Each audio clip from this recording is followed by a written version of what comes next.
Olá, seja muito bem-vindo. Hoje, sempre, bem-vindo à playlist Príncipes Reais. Bem-vindo à história de vida de Franz Albert August Karl Emanuel de Saxe-Coburgo-Gotha, o marido da rainha Vitória e príncipe consorte do Reino Unido, da Grã-Bretanha e da Irlanda, de 1840 até a sua morte.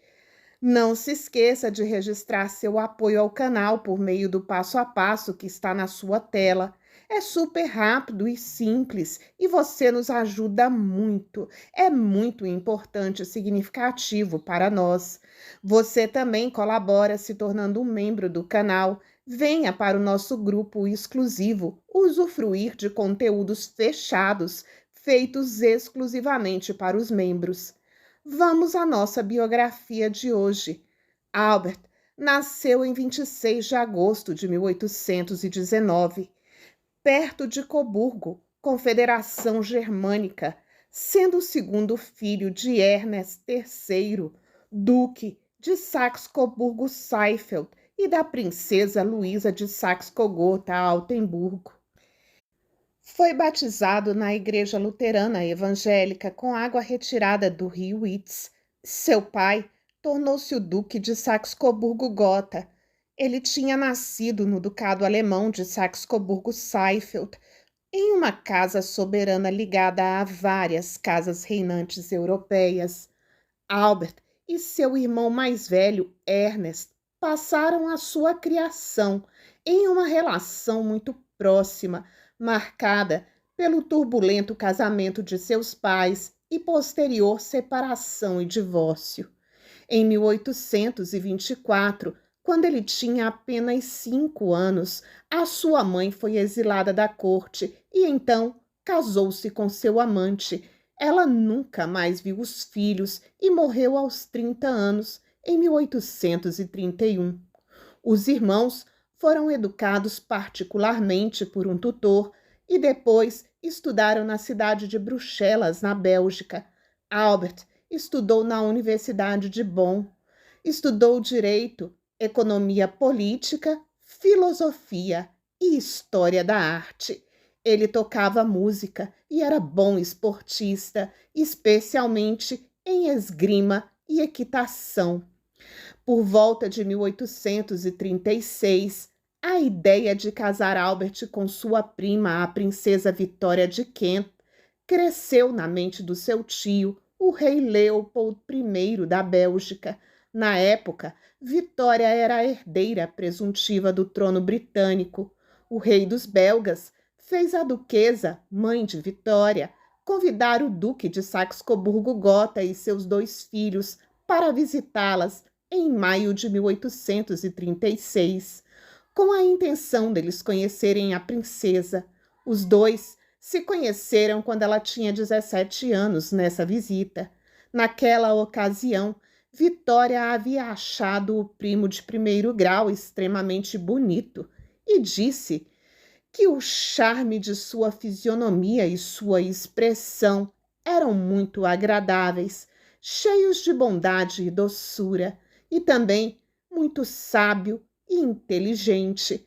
Vitória estava ciente dos vários planos para seu matrimônio e analisou criticamente todos os possíveis candidatos.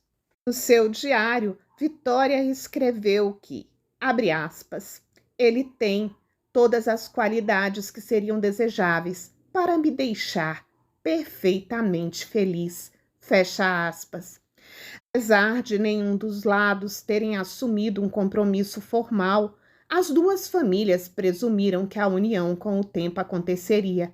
Vitória ascendeu ao trono em 20 de junho de 1837, com apenas 18 anos recém-completados. Suas cartas da época mostram o interesse na educação de Albert para o papel que ele desempenharia, mesmo resistindo às tentativas de apressar um noivado. Quando em 1837 a rainha Vitória herdou o trono britânico, após uma longa linhagem de monarcas homens, ela foi recebida como símbolo de uma nova era no país. A princípio, não estava disposta a dividir seus poderes e prerrogativas reais com o marido. Ela estava confusa e tentou resistir à ideia do casamento, inspirando-se na rainha Elizabeth I, que reinou sem jamais se casar. Mas a sucessão do trono era algo de máxima importância. Albert voltou à Inglaterra com Ernest em outubro de 1839 para visitar a rainha e resolver a questão do casamento. A intenção de Vitória de se casar foi formalmente declarada em 23 de novembro para o Conselho Privado e eles se casaram em 10 de fevereiro de 1840 na Capela Real do Palácio de St. James, deixando os súditos deliciados com a ideia de um genuíno casamento por amor e não por interesses, como costumavam ser as uniões reais de então. A cerimônia fora celebrada em grande pompa e estilo, deixando todos os presentes extasiados. Após se apresentarem para a multidão que os aguardava do lado de fora, Vitória e Albert regressaram para o Palácio de Buckingham, onde teve lugar o banquete de casamento. Albert foi naturalizado britânico por decreto parlamentar e recebeu o tratamento de Sua Alteza Real. No início, ele não era popular com o povo britânico. Albert era visto como alguém de um estado menor, pobre e medíocre, parcialmente pelo sentimento anti-germânico e o desejo de excluir o príncipe de qualquer papel político. Albert, na qualidade de filho de um duque estrangeiro, que foi alçado a príncipe consorte, sentia-se constrangido diante daquela nobreza palaciana que o olhava à procura de um mínimo defeito que pudesse se transformar em algo gigantesco. Sua atenção para consigo mesmo então redobrou. Seus modos eram quase sempre formais e ele tentava de todas as formas se adaptar ao estilo de vida da aristocracia inglesa, adquirindo, por exemplo, o hábito da caçada, que era tão valorizado pelos ricos. Anos se passariam até que ele conseguisse vencer seus principais rivais. Tanto a rainha quanto o marido eram artistas talentosos e grandes colecionadores. Além de pinturas e esculturas, o casal gostava de trocar joias como presentes, o que ajudou a impulsionar esse setor na época. Nos anos seguintes, ele foi formalmente chamado de Sua Alteza Real, o Príncipe Albert, até que em 25 de junho de 1857, Vitória lhe conferiu o título de Príncipe Consorte. A posição que o casamento colocou Albert, apesar de distinta, também oferecia consideráveis dificuldades. Nas palavras do próprio príncipe, abre aspas, estou muito feliz e satisfeito, porém, a dificuldade de ocupar meu lugar com a dignidade adequada é que sou apenas o marido, não o senhor da casa. Fecha aspas. 2 meses depois do casamento, Vitória estava grávida. Albert começou a assumir funções públicas. Ele se tornou o presidente da Sociedade pela Extinção da Escravatura. A escravatura já havia sido abolida no Império Britânico, mas a prática ainda era legal em lugares como os Estados Unidos e as colônias da França. Ele também ajudou a rainha privadamente com a papelada do governo. Em junho de 1840, enquanto andavam de carruagem, Albert e Vitória foram alvejados por Edward Oxford, que mais tarde foi julgado insano. Ninguém se feriu e o príncipe foi elogiado nos jornais por sua coragem e frieza durante o ataque. Albert estava ganhando apoio público e influência política. O parlamento aprovou a Lei da Regência de 1840 no mês de agosto, o designando como regente Caso Vitória morresse antes do seu herdeiro atingir a maioridade, o temor era que a rainha não sobrevivesse ao parto, fato muito comum na época. Impaciente, a sua esposa não aceitava que o marido mostrasse qualquer interesse em mandar na corte, o que ela enfatizava ser o seu reino. No período em que estava grávida, e Albert atuou como príncipe regente, para o desagrado da sua esposa, que enfurecidamente gritava com ele no palácio, abre aspas. Na verdade, deveria se chamar de era albertiniana, fecha aspas. Seguiram-se outros 8 filhos nos 17 anos seguintes. Os 9 filhos do casal viveram até a idade adulta. Quando os médicos a proibiram de conceber mais um filho, indignada, a rainha exclamou, abre aspas, doutor, isso quer dizer que não vou poder mais me divertir na cama? Fecha aspas. Albert e Vitória foram alvejados novamente nos dias 29 e 30 de maio de 1842, porém novamente não se machucaram. John Francis, o culpado, foi preso e condenado à morte, porém acabou solto. Em 1844, Albert já havia conseguido modernizar as finanças reais e, através de várias economias, tinha dinheiro suficiente para comprar a Casa Osborne, na ilha de Wight, como residência para a família. O príncipe estabeleceu as fundações, melhorou a propriedade e a fazenda real. Ele também conseguiu melhorar outras propriedades reais. Sua fazenda em Windsor foi admirada por seus biógrafos e, com sua administração, as receitas do Ducado da Cornualha, propriedade do príncipe de Gales, aumentaram. Albert tinha acesso a todos os documentos da rainha, rascunhava sua correspondência e estava presente quando ela se encontrava com os ministros, até mesmo conversava com eles em particular. Se nos primeiros anos ele não compareceu às palestras da rainha com os ministros, daí em diante esteve sempre presente, ciente de tudo e fazendo com paixão e competência um trabalho importante para aliviar o fardo de sua esposa. Charles Grenville, secretário do Conselho Privado, afirmou, abre aspas, para todos os efeitos, ele é o rei, fecha aspas. Albert foi eleito chanceler da Universidade de Cambridge em 1847.